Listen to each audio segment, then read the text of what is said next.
Hello everyone, welcome back to Metalex Legal. My name is Emanuela Okonopa and I am your host in today's episode.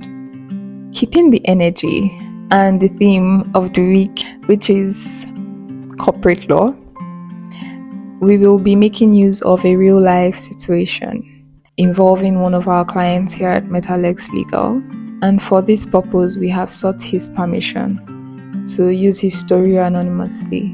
Without further ado, let's get to it. Our client, Mr. X, is a passionate young tech entrepreneur here in Nigeria whose dream is to have his own tech company. After years of hard work, dedication, resilience, and determination, he was finally able to build an MVP. And in line with this dream, he enrolled in a business funding program. His idea was able to capture the attention of an investor who was interested in funding his startup and growing his business. Everything was fine and good. Everyone was excited. The investor was captivated by our client's idea. Our client was excited because his dream of owning his own tech startup was finally manifesting. However, he hit a roadblock. The investor loved the idea, definitely.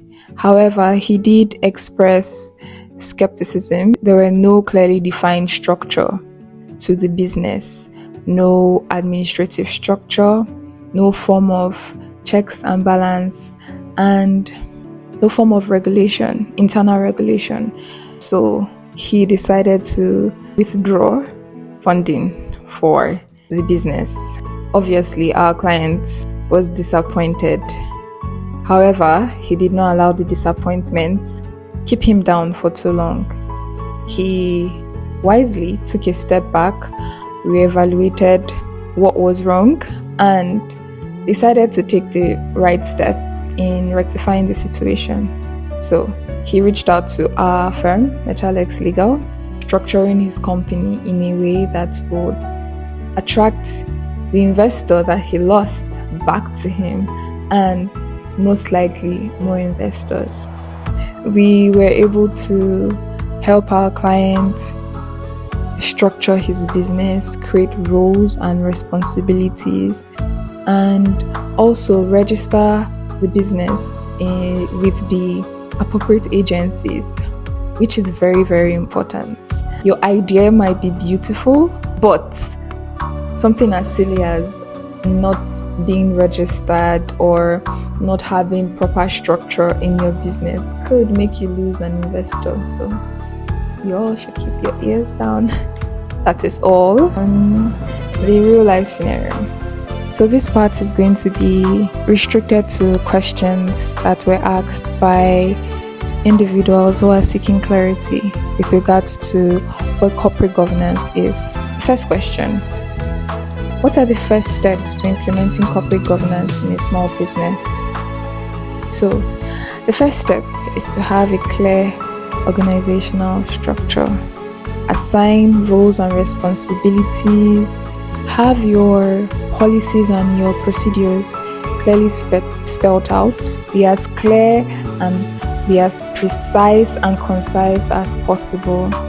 This is to ensure for accountability and proper checks and balances in your business. We would also advise you have regular meetings with members of your staff. Also, create a system that allows for transparency when it comes to figures, which is the accounting part of your business. Question 2. How can corporate governance help in attracting investors? Most investors, a lot of investors, look at not just your idea and the estimated profitability of the business and whatnot. They look at your structure and compliance with existing legal standards. Corporate governance provides a framework that allows for transparency, accountability, and ethical practices, which boosts the confidence of investors and encourages them to, or would encourage them to, want to invest in your business or your startup or your idea. So the third question: can small businesses benefit from corporate governance, or is it only large corporations? Here is the thing: whether you are a large corporation, a small corporation, or a small business, or a medium scale business, you need corporate governance. So the fourth question: what are the common challenges in implementing corporate governance? Well, I think that would be lack of knowledge. Not a lot of people are aware of what corporate governance is, and those who are aware believe it's for only large corporations, only for the big dogs, and those that are still managing or trying to climb their way up do not require corporate governance, as well as resistance to change and limited resources.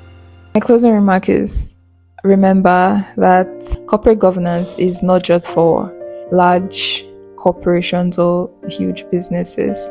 So corporate governance is not just about compliance, it's about building a trustworthy and resilient business that stands the test of time. So that is all in today's segment. Thank you very much for staying tuned thus far, and I look forward to seeing you again in our next episode.